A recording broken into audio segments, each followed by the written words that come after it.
So last week we talked about the difference between belief and faith, and we talked about how faith is the evidence and things like that. And I just wanted to continue having that conversation because it's so important to me that we understand that belief is the starting point.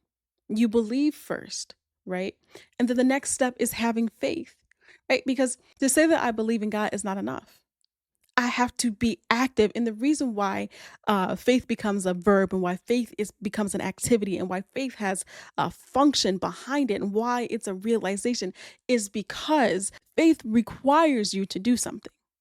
Belief just simply says, I believe. But faith then takes it a notch up and it requires you to have action. Remember, the scripture says, faith without work is dead, which means that when you have faith, there is something that is required of you. The work that is required is is beyond belief. That is the first part.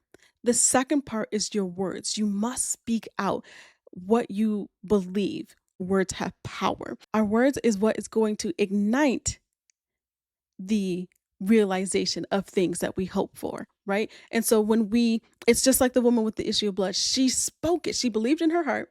Then she spoke it, which is part two. And then she went out and she met Jesus and she touched the hem of his garment, which is the third thing. That is action. That's why faith is an action. Faith is not just simply standing at the starting point saying, I believe. That's just part one. That's just the start. That is the activity. That whole thing that I just told you, those three parts, that's faith. And you see how different that is?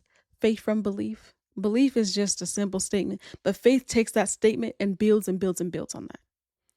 All right. So that is my hope for you guys, that you will understand the difference between belief and faith, and that this video will be a blessing to you. Let those who have ears to hear, let them hear.